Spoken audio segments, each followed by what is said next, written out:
वो सॉरी तालाब के जो वो अब एग्रीमेंट होगा है ना। अब तक का ऋषि भैया एक लड़ाते रहे क्योंकि अपना पंचे सब लड़ावा रहे, हम पंचे सब लड़ावा रहे, अपना पंच सब लड़ावा रहे पूरा गाँव। तो अब तक का लड़ रहे हैं। अब यह है कि एक पक्ष एक और हुई चूंकि कहा है माँ थोड़ा संदेह पैदा हो रहा है, संदेह पैदा न हो। अब अगला एक पक्षदार और हो जाए दादू, तो ऋषि भैया दादू प्लस 5 लोग और लड़न लागे चुनाव। गांव के अपना पंचायत का सब आर्थिक रूप से सहयोग कर रखा है, मानसिक कर रखा है और शारीरिक कर रखा है। ठीक है, एम लागी अब पैसा, क्योंकि पैसा लागी तो पैसा दे ही को, पैसा दे ही जनता। हाँ वो बात हो चुकी है, हमारा पास सुनाई दे। हाँ बिल्कुल 20 साल 25 साल हम घर में चला पाए। आज गांव में एक संगठन की बात हो रहा है, काल तक कहाँ तक ये? हाँ ये जब हो चुकी बात, समझ गए? अब रुक ले, अब रुक ले, समाजिए तालाब के लिए अपना करके बोल रही है, समझ गए ना? अपना बोल देंगे वही बोल रही है। हाँ अब यह बात हाँ आप जो अपना कहें वो सब सम्मति हो गए, वो ऋषि भाई के हो गए, वो हमारा हो गए, वो बाबा के हो गया, वो सरपंचों के हो गया, सरपंचों के हो गया, सबके हो गए, एक एक व्यक्ति के हो गया। न धोबी न कुहान न गड़रिया न बावन न पंडित न चमान न को, सबके अगर हो गया है तो जनहित के मुद्दा है, सबको मिलकर लड़ा, तालाब न जाए, तालाब अपने पास रहा है ना। यह अपना चाहिए थी, अपना चाहिए थी, क्योंकि आपस में सामंजस्य नहीं है, इससे तक गतिरोध पैदा होता रहा। अब मिल के लड़ी थी। अब एम चाहिए पैसा, लड़ाई के लाने पैसा चाहिए, पेशी अपनो जाइए, अपनो जाइए।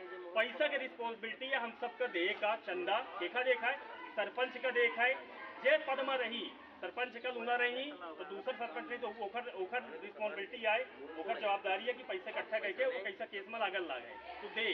अपन बाप के तो कोई दे ही ना, जमीन तो बेची ना, ये सबके बाप के आए। व्यक्तिगत देख के तो ना हो कि ऋषि भैया के पिताजी किया कि दादू के पिताजी का कि हमारे पिताजी के आए, ये सबके आए जब तो सबको सहयोग करी और सब चाहिए थे। एक मुद्दा यह हो गया, एक पक्ष मतलब दादू हो गए, पैसा की व्यवस्था दादू करी, दादू पास सब जमा करी, तो ऋषि का ही है, तो अब हमारे का ही है, तो उनके का ही। तो तालाब में दूना शासकी हो, पूर्ण रूपेण शासकी हो, एक एक खातिर मुकदमा कलेक्टर के यहाँ दायर की जाए, ओकर आम प्रतिनिधि के जन हो जाए और सबको मदद। ठीक है।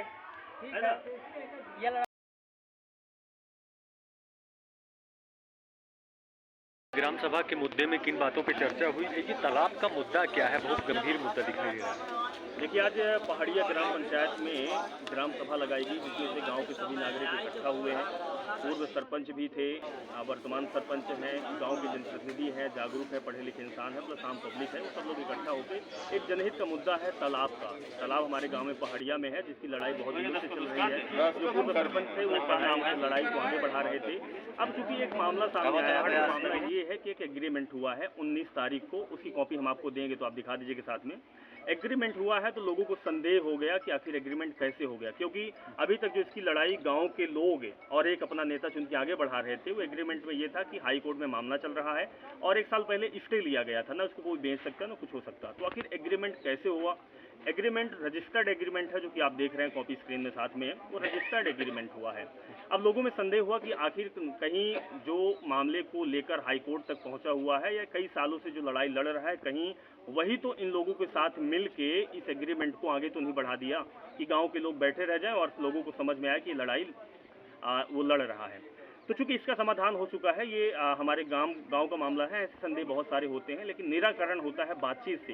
तो जब बातचीत हुई, सभी पक्ष बैठे और ये बात आगे बढ़ी, तो ये मामला समझ में आया कि उनको भी जानकारी नहीं लगी, क्योंकि एग्रीमेंट अगर कोई करवाना चाहे तो हो सकता है। अब हुआ क्यों, रजिस्टर्ड क्यों हुआ, फीस भी जमा है, ये जांच का विषय है। इसकी आगे की कार्रवाई हम सब मिलके, न पक्ष न विपक्ष, गाँव के सब लोग मिलके आगे बढ़ाएंगे, कलेक्टर को देंगे और जहां जहां भी हमें देने की जरूरत पड़े और जिस लड़ाई में हमें आगे बढ़ना पड़े, हम बढ़ने को तैयार हैं। केवल हमारे जो इस लड़ाई को आगे बढ़ा रहे हैं तो वही बस नहीं, गांव के सभी व्यक्ति, एक एक जनमानस इस लड़ाई में भागीदारी लेगा।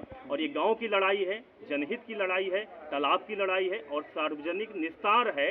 इसलिए इस लड़ाई को सब मिलजुल कर इकट्ठा होकर आगे बढ़ाएंगे और जो भी दांव पेच लगाना पड़े या जहां तक जाना पड़े, जाने के लिए हम तैयार हैं। ये आज का एक विषय रहा।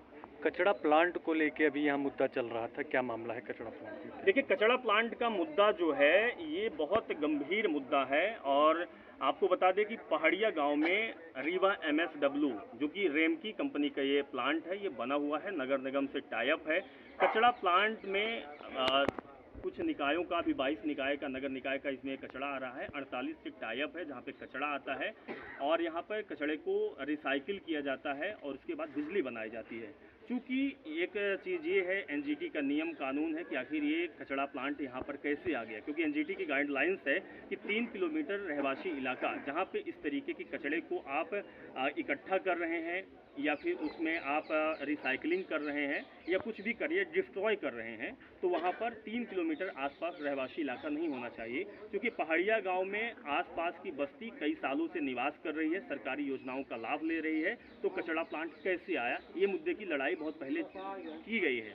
लेकिन चूंकि अब कचरा प्लांट आ रहा है, अब लापरवाही भी बहुत है। एक ये हो गया कचरा प्लांट कैसे आया, दूसरी लापरवाही जो बढ़ती जा रही है वो ये है कि कचरा बहुत सारा इन निकायों से लगे डंप किया जाता है, जिसकी वजह से बहुत ज़्यादा प्रदूषण फैल रहा है। वहाँ पर बारिश का पानी नीचे जाता है ज़मीन से, रिस्क कचरे से रिस्क जो पहाड़ लगा हुआ है नीचे जाता है, तो आसपास की जो इलाके की ज़मीन है वो बंजर होती जा रही है, खेती नहीं हो पा रही है। वहाँ पर गौशाला है, गौशाला में गाय उस पानी को पी लेते हैं जिससे जानवर की मृत्यु हो जाती है। सबसे बड़ी बात है, गांव में आदिवासी इलाका है और गांव के आसपास लगभग 4 किलोमीटर अराउंड चारों तरफ इतना प्रदूषण है कि लोगों का जीना दुर्लभ हो चुका है। गांव के लोग खुली हवा नहीं ले पाते, सांस नहीं ले पाते हैं और बहुत सारे लोग हैं जो बीमारी के शिकार हो चुके हैं। हालांकि जांच अभी आनी बाकी है, बहुत सारे कैलरा कैंसर और दमा की बीमारी के लोग शिकार हो चुके हैं, इसकी जांच होनी चाहिए। क्योंकि कचरा प्लांट का सीएसआर फंड भी होता है, सीएसआर फंड कभी सामने आता नहीं है। सीएसआर फंड अगर आए तो इन लोगों के लिए स्वास्थ्य का निरीक्षण और परीक्षण हो पाए, जो कि अभी तक नहीं हो मैं यहाँ पे आपको रोकना चाहूँगा। सीएसआर फंड का जो उपयोग होता है ग्राम पंचायत स्तर से होता है, तो इसके लिए सरपंच को तो लड़ाई लड़ना चाहिए। सीएसआर फंड का इस्तेमाल ग्राम स्तर से नहीं होता है। सीएसआर फंड का इस्तेमाल कंपनी जो होती है वो अपने मुनाफे का 2% गांव के विकास, यानी कि जिन चीज़ों का वो दोहन कर रही है, चाहे वो ज़मीन हो, चाहे वो लोग हो, चाहे वो प्रॉपर्टी हो, उसके विकास के लिए, फॉर एग्जांपल एनवायरनमेंट के लिए, हेल्थ के लिए, एजुकेशन के लिए, इन चीज़ों के लिए सीएसआर फंड का यूज़ होता है, जो कि अभी तक बिल्कुल भी नहीं हुआ है। एक चीज़ मैं आपको बताना चाहता हूं कि नगर निकाय और नगर आयुक्त के द्वारा प्रस्ताव पारित हो चुका है, आदेश जारी हो चुका है कि कचरा प्लांट का 2 अक्टूबर से पहले पूरा निस्तारण नहीं होगा तो गांव में एक भी कचरा नहीं आएगा। और 2 अक्टूबर का हम वेट कर रहे हैं, उसके बाद हम लोग सब गाँव के हुआ है मिल के प्लांट का घेराव करेंगे। और चूंकि हमारा गाँव है, हमारा गाँव शुद्ध होना चाहिए, गंद मुक्त नहीं होना चाहिए। हमारी गांव की एक ही मांग है कि बाहर की गंदगी को पहाड़िया में नहीं लाना है। अगर पहाड़िया में आप ला रहे हैं तो नियम कानून का पालन करेंगे और सफाई व्यवस्था रखेंगे, गांव के विकास के लिए आप पैसा देंगे।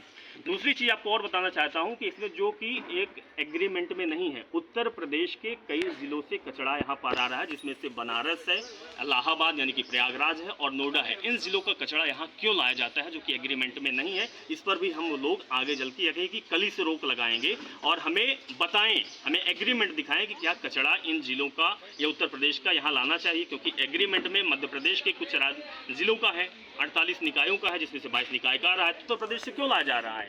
मतलब हमारे यहाँ की गंदगी साफ हो नहीं पा रही है और आप उत्तर प्रदेश से गंदगी हमारे यहाँ ला रहे हैं। इसके लिए भी हम लोग अब घेराव करेंगे और एक भी गाड़ी अब पहाड़िया प्लांट में नहीं आ पाएगी। दूसरी बात, 2 अक्टूबर के बाद कचरा अगर जो पहाड़ लगा हुआ उसका निस्तारण नहीं होगा तो मध्य प्रदेश के किसी भी नगर निकाय से एक भी गाड़ी अंदर नहीं आएगी, चाहे वो प्लांट कितनी भी गंदगी शहर में फैली रहे या जो भी करना चाहता है। क्योंकि नियम कानून से हम भी चलने को तैयार हैं। अगर आपके पास नियम है, आपके पास राइट्स है, गाइडलाइन का पालन करते हैं तो हम भी आपका सहयोग करेंगे। अगर आप नहीं करेंगे तो हम पहाड़िया गांव का इसका विरोध करेंगे। धन्यवाद।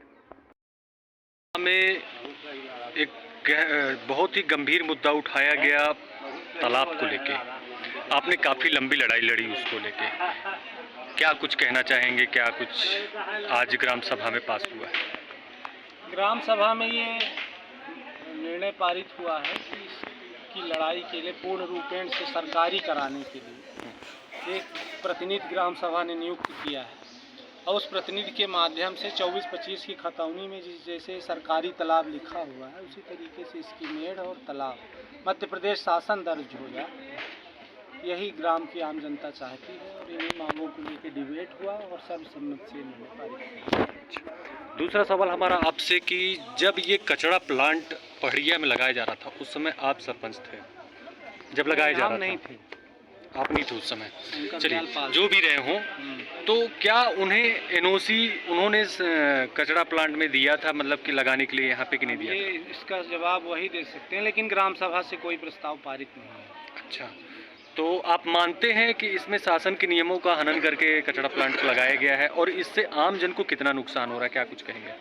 देखिए, जहाँ कचरा प्लांट का विषय है तो मेरा ये मानना है कि इसमें प्रतिशत के हिसाब से नुकसान ज़्यादा है और फ़ायदा ग्राम के लोगों को कम है। ऐसा नहीं है कि बिल्कुल कोई फ़ायदा नहीं है, फ़ायदा भी है, लेकिन नुकसान ज़्यादा है और वो प्रबंधन के गलतियों के कारण है। क्या CSR फंड का उपयोग पहाड़िया प्लांट पहाड़िया गांव की जनता पे करता है? इसका जवाब माननीय जो वर्तमान में सरपंच साहब हैं ये दे सकते हैं। आज पहाड़िया ग्राम सभा में मुद्दों पे चर्चा की गई है, आप सरपंच प्रतिनिधि हैं।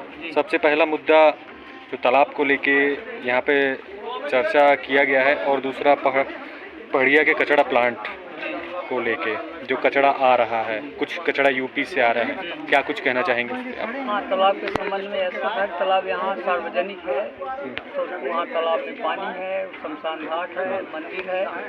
इस तालाब का एक एग्रीमेंट हुआ, जनता बहुत दिन से लड़ रही है, पट्टेदार कोई दूसरे नहीं, पर जनता तालाब को रोके हुए, जनता का निस्तार था। किसी व्यक्तियों के द्वारा, एक संतोष शुक्ला है और कई लोगों के द्वारा एग्रीमेंट किया गया है, करीब 1.5 करोड़ का एग्रीमेंट है। तो ये किस तरह का एग्रीमेंट है, जरा विस्तार से बताएं। एग्रीमेंट ये है कि तालाब की हम खरीद लेंगे। अच्छा, ये तालाब सिंगरहा लोगों का, कभी ये सरकारी तो था ही तालाब बहुत पहले, तो बाद में सिंगरहा लोग सिंघारा लगाते थे। तो उस समय पंचायत के जो भी तत्कालीन उस समय सरपंच रहे, वो कोई कहते हैं भांजा प्रसाद शुक्ला रहे वहीं पटने के, तो उन्होंने पट्टा करा दिया सिंगरहा। तो पट्टेदार वर्तमान में सिंगरहा लोग, तो वही सिंगरहा लोग अब उसको बेचने का एग्रीमेंट कर रहे हैं, जबकि तालाब है, जलाशय है, जनता का निस्तार है, शमशान घाट है, सब कुछ है। तो जब एग्रीमेंट किए तो जनता को आगाह करने के लिए, सूचित करने के लिए कि क्या जनता इसमें लड़ना चाहती है, क्या है ये गलत है कि सही है, इसके संबंध में जनता को बताया गया है। जनता चर्चा के दरमियान बताई है कि ये गलत है। अच्छा, तो अब जैसा सभी के जनादेश से अब इस लड़ाई को आप लड़ने वाले हैं? नहीं, लड़ाई पहले से चल रही है। कुछ लोग इसको लड़ाए हैं, हाई कोर्ट में है, हाई कोर्ट से स्थगन भी मिला हुआ है। अब उसको हम ये जनता से कह रहे थे, सरपंच कह रहे थे, सरपंच का कहना ये है कि अब ये जब एग्रीमेंट हुआ तो ये संदेह है तालाब बिक जाएगा। तो इसमें हाई कोर्ट की लड़ाई में जहाँ भी लड़ाई चल रही है, तो सरपंच को भी पार्टी बनाया है, संज्ञान में बात रहे क्या हो रहा है, कोई व्यक्ति अगर लड़ता है, गड़बड़ कर दे, इस संबंध में चर्चा हुई है, लोगों ने सहमत दिया है कि ठीक है, ये चर्चाएं हुई इस संबंध। आप सरपंच होने के प्रतिनिधि होने के नाते क्या आप जनता के फैसले के साथ जाना चाहेंगे? हम जनता के फैसले के साथ 100% है, जनता जो कहेगी हम जनता के साथ हैं, जनता के साथ निर्णय हमें मान लें।